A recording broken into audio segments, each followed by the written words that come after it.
Hey everyone, welcome back to the channel. If you haven't subscribed yet, hit that button right now because what we're about to break down is one of the most controversial and eye-opening chapters in the silver market chaos of early 2026. Something happened during an 8-day period in late January and early February that exposed a manipulation scheme so blatant that even mainstream financial analysts are now openly questioning whether the entire precious metals market is rigged. On January 30th, 2026, the Shanghai Stock Exchange did something unprecedented. It completely halted trading in China's only pure-play silver investment fund, the UBS SDIC Silver Futures Fund, LOF. This wasn't a temporary one-hour halt. This wasn't a brief circuit breaker to cool things off. This was a full-day trading suspension implemented by Chinese regulators to stop what they themselves described as unsustainable market conditions. But here's where the story becomes absolutely explosive. At the exact same moment Shanghai shut down its silver trading, the COMEX in the United States continued operating normally. For 8 days, from January 30th through February 6th, Shanghai's silver market was essentially closed to retail investors, while the rest of the world's silver futures markets remained wide open. By the end of this video, you're going to understand exactly what happened during that 8-day window, why it matters, what it reveals about market manipulation, and what it means for where silver prices go from here. Let me start by explaining the absolutely extraordinary situation that created this 8-day window. When the Shanghai Stock Exchange announced the trading halt on the UBS SDIC Silver Futures Fund on January 30th, Chinese retail investors who had been buying silver were suddenly locked out. They couldn't sell, they couldn't buy, they couldn't do anything. Their positions were frozen.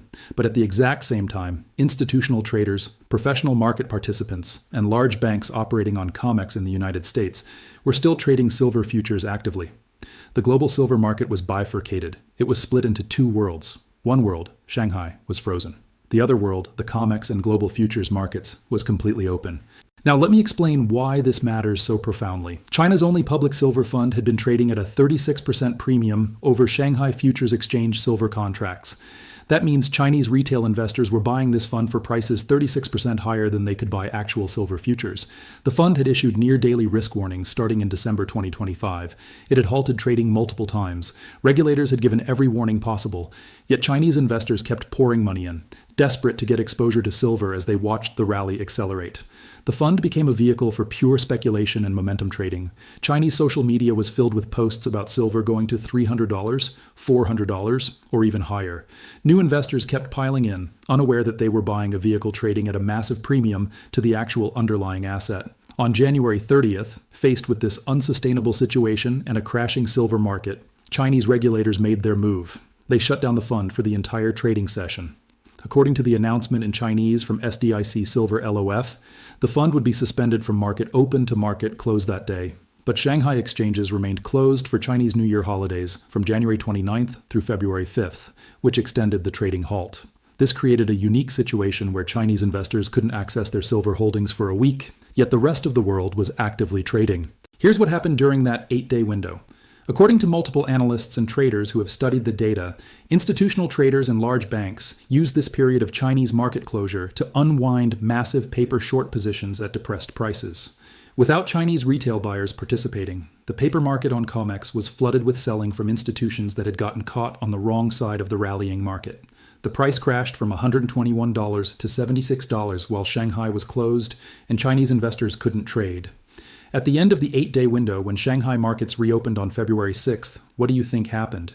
Physical silver in Shanghai was still trading at $120 to $130 per ounce, a 40 to 70% premium over COMEX prices. Dealers in Shanghai had physical silver to sell, but prices hadn't followed the COMEX crash downward. Why? Because physical is real. You can't crash the price of something that's tangible by selling phantom contracts in the futures market. This 8-day window revealed the entire system of silver market manipulation laid bare. According to data compiled by multiple sources, the paper-to-physical ratio in the United States is approximately 350 to 1.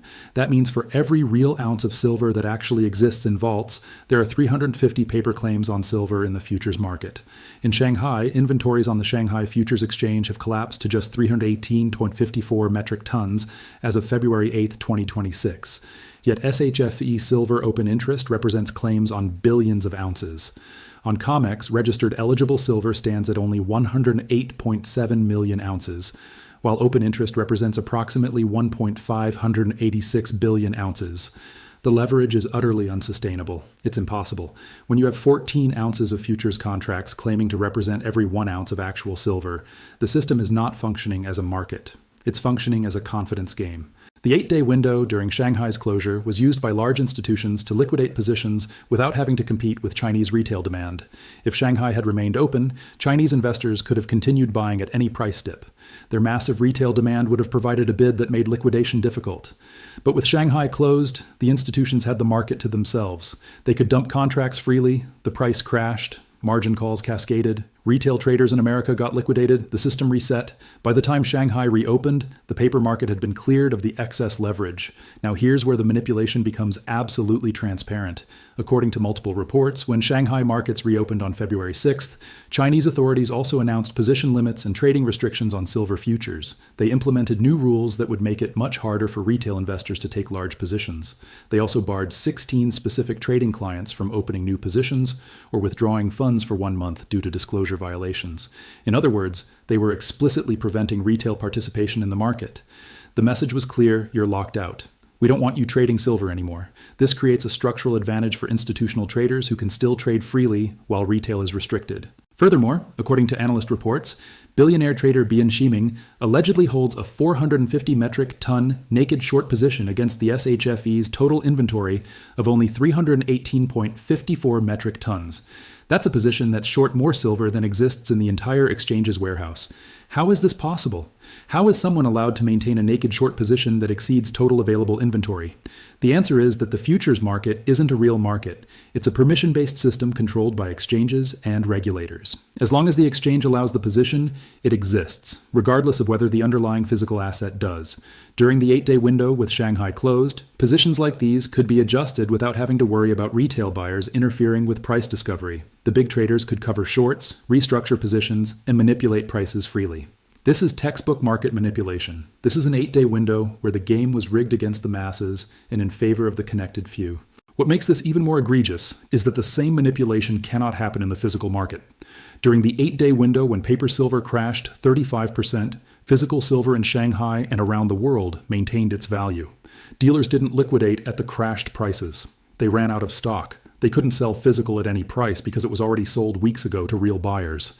The physical market, which is real and backed by actual assets, rejected the manipulative price collapse that occurred in the paper market. This bifurcation between paper and physical is now the defining feature of the silver market.